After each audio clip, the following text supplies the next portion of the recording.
The year was 1879, and Wyoming had plunged into its harshest winter yet. Powder Creek, a small town barely clinging to life, had become a frozen wasteland. The wind whipped through the empty streets, cutting through the air with an unforgiving chill.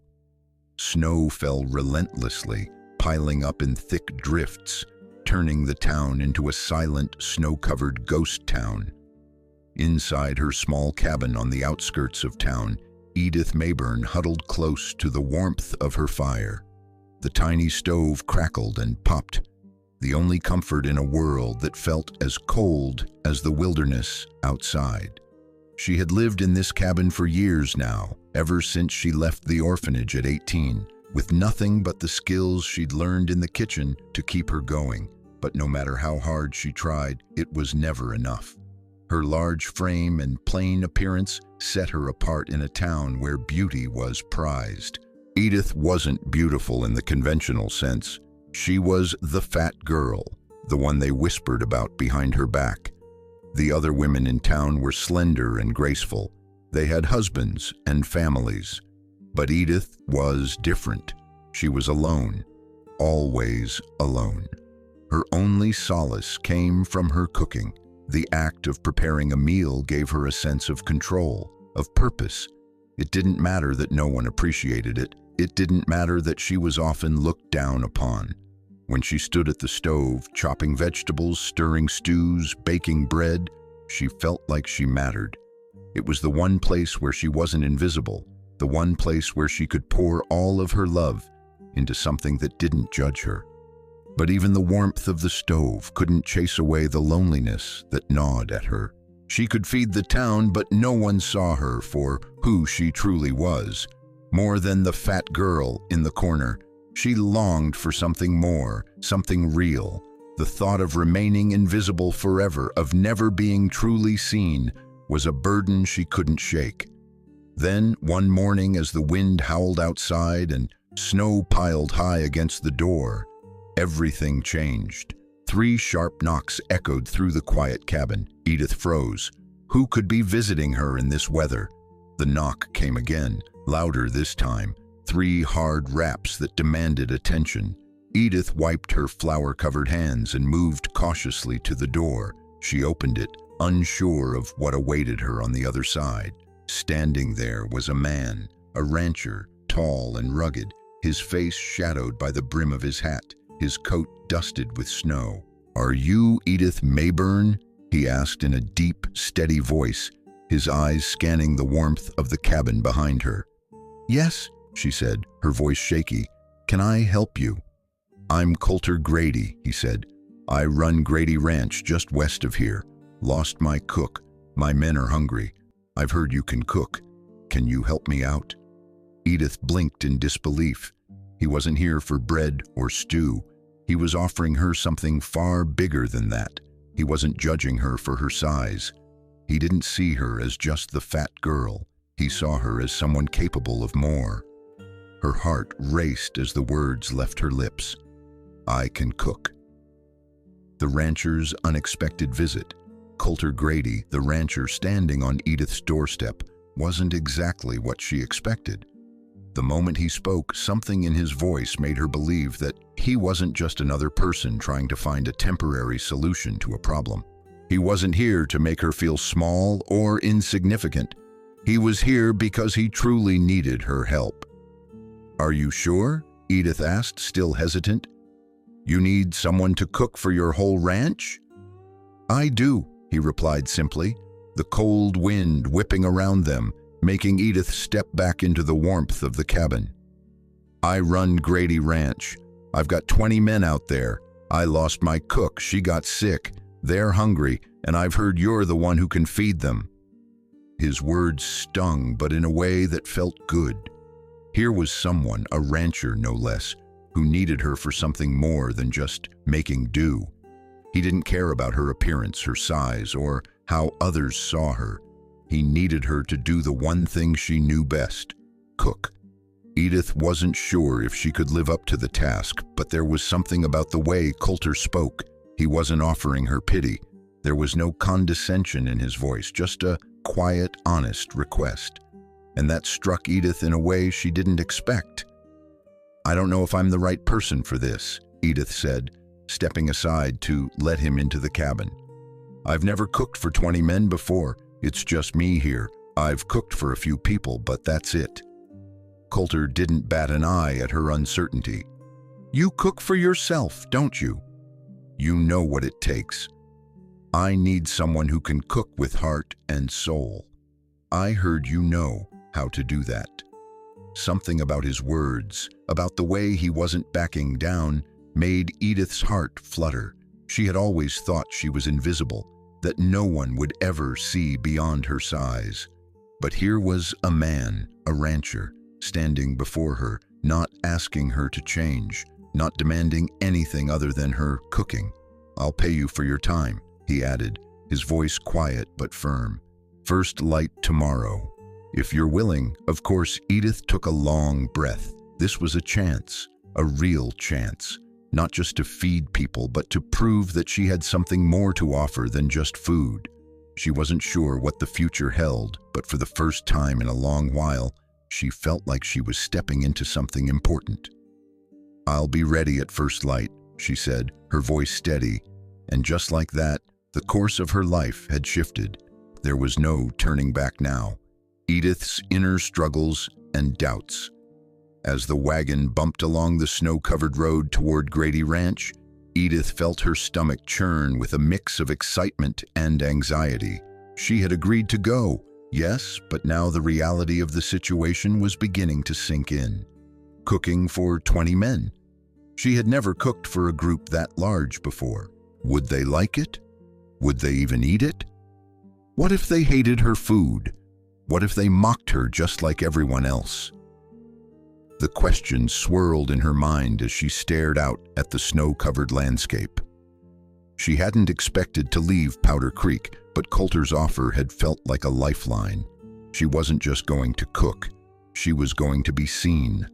Seen in a way she had never allowed herself to hope for. The thought of arriving at Grady Ranch, facing those men who had only ever seen her as the fat girl who fed them, made her hands shake. How could she possibly cook for a group of hardened ranch hands, men who had lived tough lives, worked under the scorching sun, and fought through the harsh winters of the frontier? How could she stand before them with her soft cheeks and wide hips and expect them to respect her? But as the wagon rumbled on, something began to settle in her heart. Coulter hadn't come to her because of her appearance. He had come because he recognized a skill in her that others hadn't. He didn't care what size she was. He needed her for what she could offer, for what she knew how to do. He needed her to nourish his men, to feed them, to make them feel at home in a place that often felt like a battlefield. Edith closed her eyes for a moment, the chill of the air creeping through the thick wool of her coat. She wasn't going to let fear dictate her actions. She wasn't going to let years of being overlooked and ridiculed stop her from seizing this opportunity. She was more than what others saw. She was more than what the town had judged her to be. When they arrived at Grady Ranch, she would show them that. Not just with food, but with everything she had to offer. She had something to prove, not to them, but to herself. A new beginning at Grady Ranch. As the wagon reached Grady Ranch, Edith's heart raced, her nerves tightening with every passing second. The sight of the sprawling ranch was intimidating. The large barns, the corral, the vast open land that seemed to stretch forever. It was everything she had imagined when Coulter described it. A place of hard work, strength, and toughness. A far cry from the small cabin she had known her whole life. The men at Grady Ranch were already hard at work, moving like clockwork, tending to the animals and making sure the ranch ran smoothly. When Edith stepped off the wagon, the cold wind bit at her skin, and she quickly wrapped her shawl tighter around her shoulders. But the chill didn't just come from the wind. It came from the watchful eyes of the men who stood nearby. They stopped what they were doing, turning their gaze toward her. Edith felt their eyes scan her with an intensity that made her feel small again. For a moment she considered turning back, the old doubts creeping in, the familiar fear of being judged for her appearance, for her size. But then she reminded herself why she was here. She was here to cook, to show them that she had something to offer beyond the world's judgment of her. She wasn't going to let their stares or their whispers make her shrink. She had come this far, and she would go further. Coulter, who had helped her off the wagon, walked with her toward the kitchen, his presence a steadying force in the sea of uncertainty she felt. The men watched as they passed, but Coulter didn't say a word to them, didn't acknowledge their scrutiny. He was leading her, not as someone beneath them, but as someone with purpose. She wasn't invisible here, and that simple truth was enough to give Edith the strength to walk with her head high, despite the heavy weight of fear in her chest. When they reached the kitchen, Edith was met with the cold, bare walls and the fire that had long since gone out. It was nothing like her small, cozy cabin, but it was her space now. As she moved to light the stove, her hands shook, but she didn't let the trembling stop her. She had done this before, and she would do it again. She was here to cook, to prove that she had more to offer than just what people saw on the outside. As the fire crackled to life, she felt something shift within her. The men at Grady Ranch weren't going to define her. Coulter had seen her for who she truly was, and now it was her turn to show them all that she could do, that she was worthy, not because of her body, but because of what she could offer. The ranch may have been vast and intimidating, but for Edith, this kitchen, this small space, was where she would begin to find her place. She wasn't just here to feed them. She was here to show them that she had value. She belonged here. The first meal that made them pause. The first meal at Grady Ranch was a turning point for Edith. She had spent hours preparing, her hands moving with precision, making sure everything was just right. She had chosen to make a hearty meal: cornbread, spicy chili, and tender roast meat. Simple food, but rich in flavor, packed with warmth that could bring comfort even in the coldest of winters. She had spent the past few days getting familiar with the kitchen, finding her rhythm in this new place. But despite her preparation, doubt still clung to her like the winter frost that had settled outside. She wasn't used to cooking for such a large group. What if the men didn't like it? What if they found her cooking lacking, or worse, mocked her efforts? She tried to push those thoughts aside. She had to focus. She had to believe in herself. When the men began to filter into the kitchen, they were quiet. Too quiet. Edith could feel the weight of their eyes on her as they filed into the long, rough-hewn dining table. She could hear the murmurs, the hushed whispers, but she didn't look up. She focused on the task at hand, setting the food on the table, keeping her hands steady. The fire crackled in the background, but the air was thick with tension, and Edith couldn't help but feel a wave of anxiety wash over her. The men didn't speak right away. They sat, filling their plates with the food she had prepared. Edith stood by the stove, her heart racing as she watched them, waiting for their reactions. Each forkful that they took felt like it could determine her place here, her worth. She didn't know what to expect, but the silence was deafening. Then something changed. The man who had been the most outspoken, the one who had made the harshest comments about her weight when she first arrived, stood up. Edith's breath caught in her throat. What was happening now? He walked to the kitchen, his empty plate in hand. Edith's mind raced. Was he coming to mock her again? To tell her that the meal was terrible, that it wasn't good enough? But when he stood before her, he didn't say a word. He simply handed her his plate. His eyes met hers. Steady, no mockery in them. Only an almost silent acknowledgement. Edith took the plate from him, filled it again, and handed it back. Still, he didn't speak. He didn't have to. The look in his eyes said it all. It wasn't just about the food. It was about something else, something deeper that Edith could feel. She wasn't invisible to him anymore. She wasn't just the woman who cooked. She was someone who mattered, someone who could stand tall despite the world's harsh judgments. The other men ate in silence, but the tension in the room began to fade. There was something about the meal, something about the way Edith had prepared it, that had shifted the dynamic at Grady Ranch. They weren't just eating because they were hungry. They were eating because she had given them something more. She had given them warmth, comfort, and most importantly, she had given them respect. As Edith stood back and watched them, she realized that she wasn't just feeding their bodies, she was feeding their souls, nourishing a place within them that had long been cold and empty. And for the first time, Edith felt like she wasn't just the cook at Grady Ranch. She was someone who had earned her place here, not by her size, but by the strength of her spirit, the power of a shared meal. Days turned into weeks, and Edith found herself slipping into a new rhythm at Grady Ranch.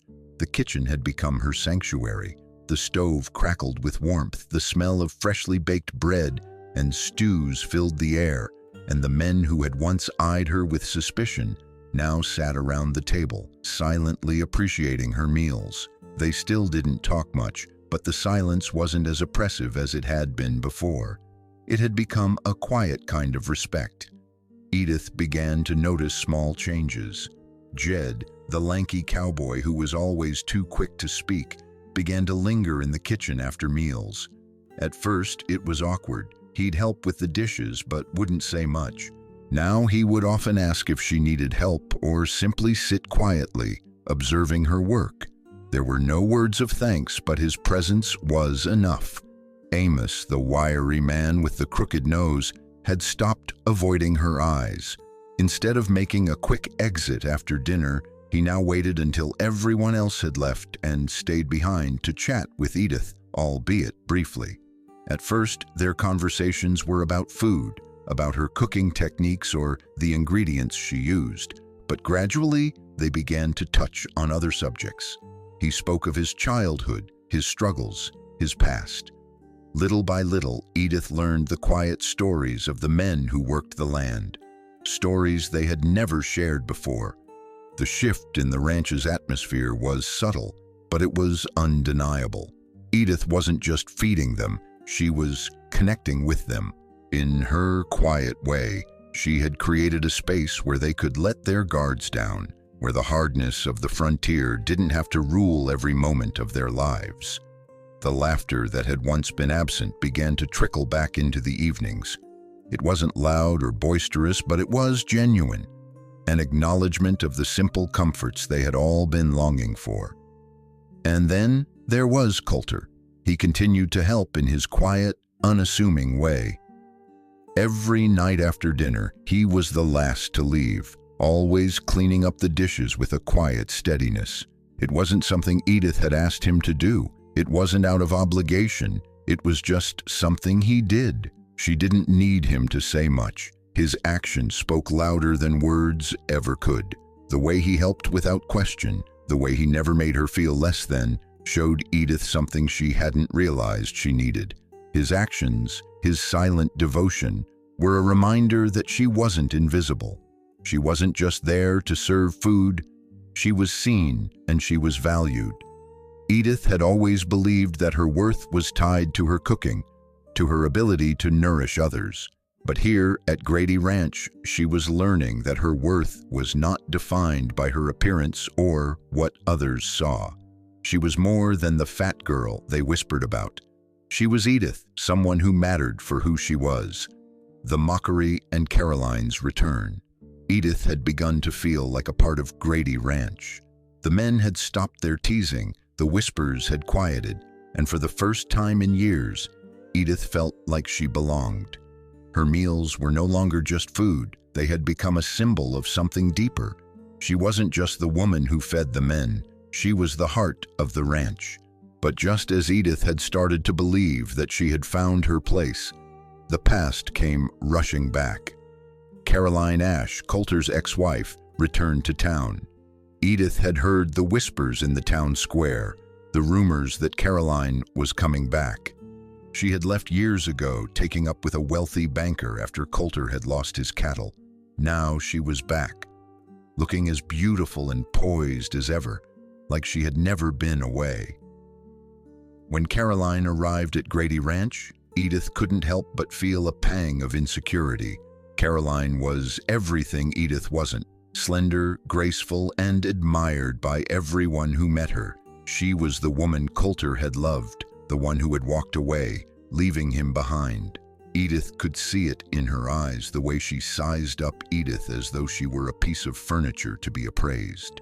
Caroline's arrival made Edith feel small, insignificant. The ranch was her domain now, but the moment Caroline stepped onto the property, Edith felt the weight of her own insecurities rise again.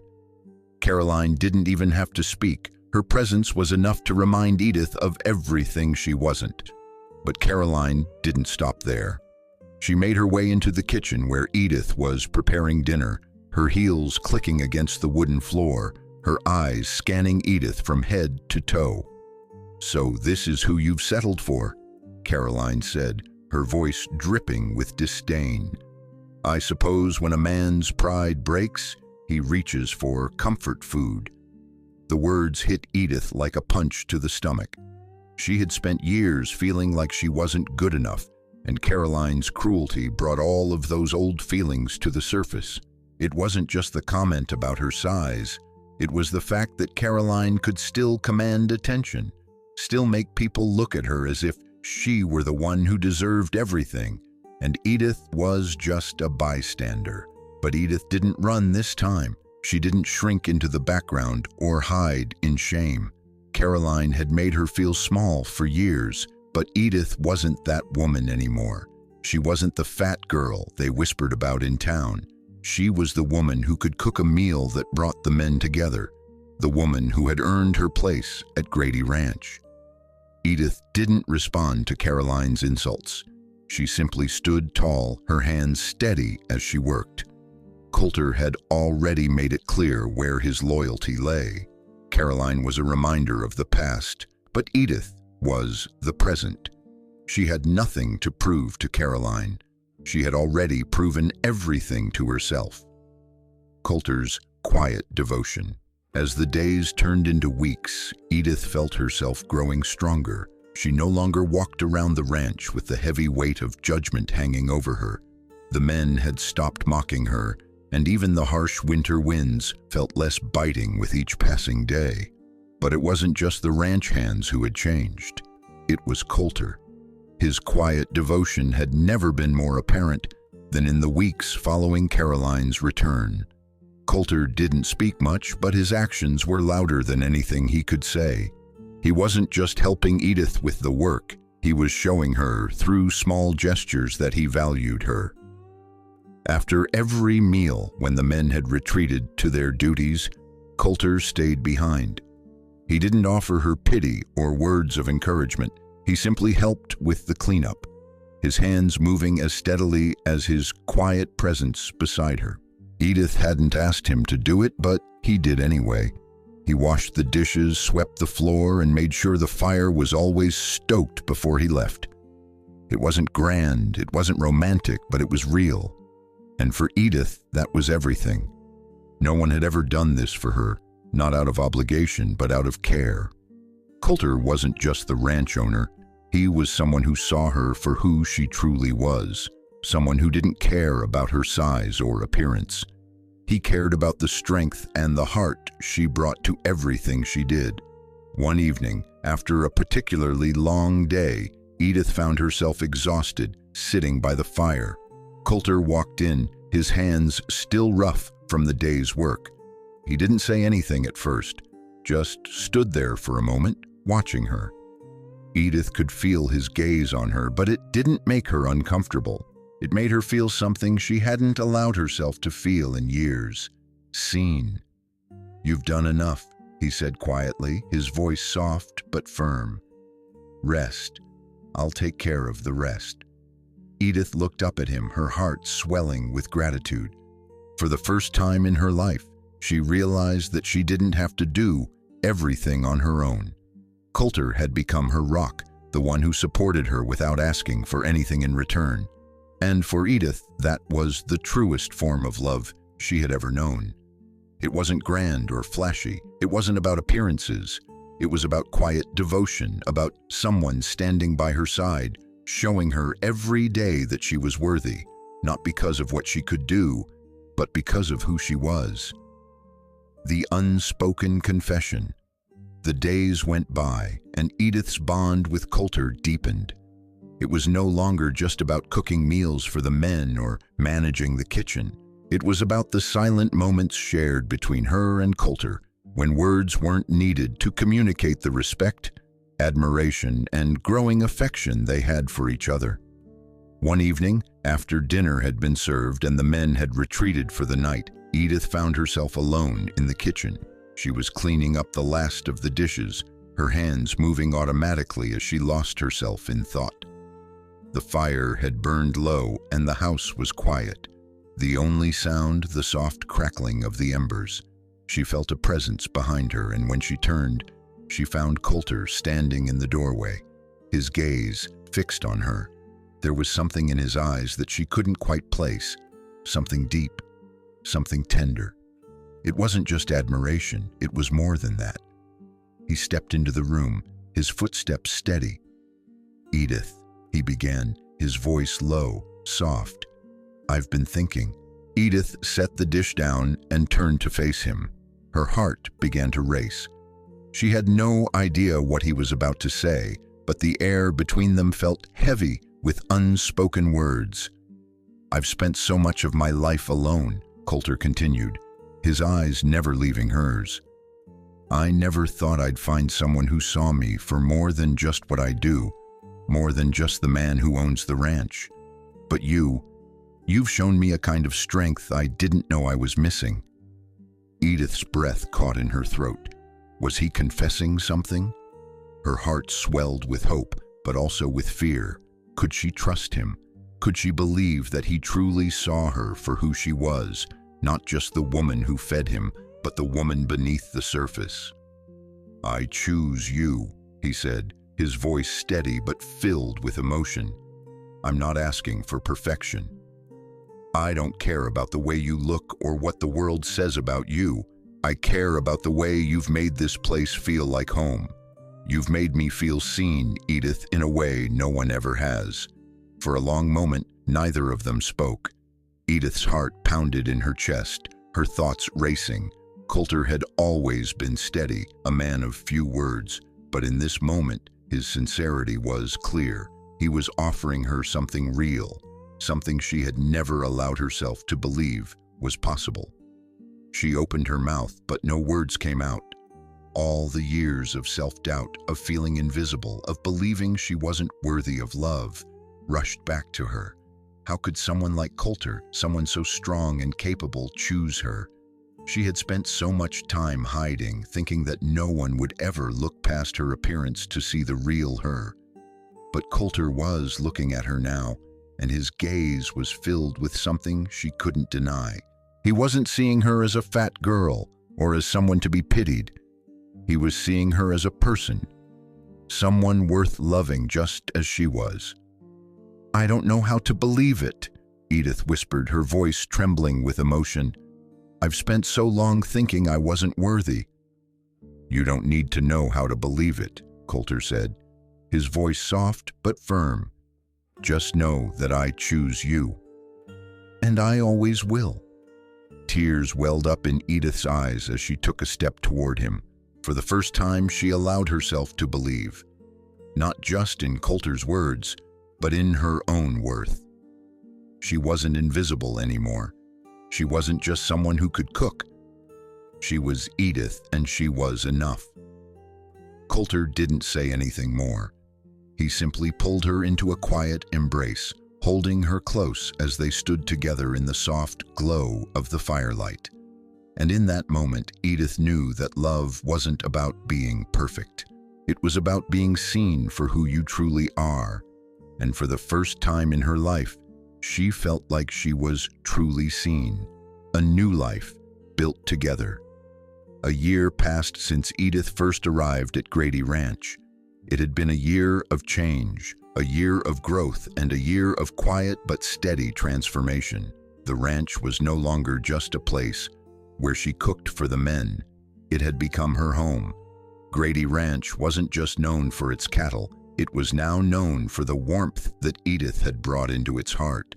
Coulter's quiet devotion had never wavered. In fact, it had only grown stronger. He was still the man of few words, but the way he showed up for her, day after day, spoke volumes. It wasn't just about the work they did together. It was about the life they were building.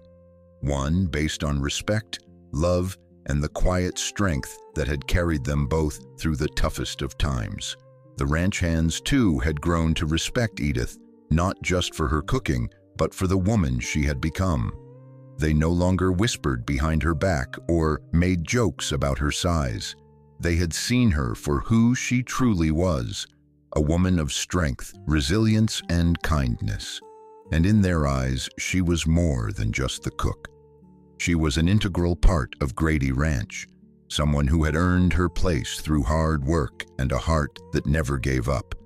Coulter, too, had shown her in countless ways that his love for her wasn't tied to her appearance. It wasn't about how she looked or how others saw her. It was about the life they had created together, the love they had built through simple gestures and quiet moments. One evening, after a long day, Edith found herself sitting by the fire, her hands tired but her heart full. Coulter joined her, sitting down beside her as the firelight danced in his eyes. "We've built something here," he said softly, his voice filled with pride. "Something I never thought I could have.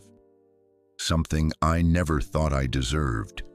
Edith looked at him, her heart swelling with emotion. "We've built it together," she said, her voice steady. "This is ours." Coulter smiled, and for the first time, Edith realized that the love they had wasn't just built on the meals she cooked or the things they did together. It was built on something deeper, a quiet understanding, a bond forged through trust and care. The ranch wasn't just a place of work anymore. It was a home, a place where Edith could be herself. It was where she had found not just love, but acceptance. For the first time, she felt like she belonged, like she was exactly where she was meant to be. And as she sat there beside Coulter, feeling the warmth of the fire on her skin, Edith knew that she had found the greatest gift of all. She had found a place where she was truly seen, truly loved, and truly valued. She had found a life worth living, one that was built not on appearance, but on the strength of their hearts. Together, they had created something far more lasting than a ranch. They had created a life, a love, and a home.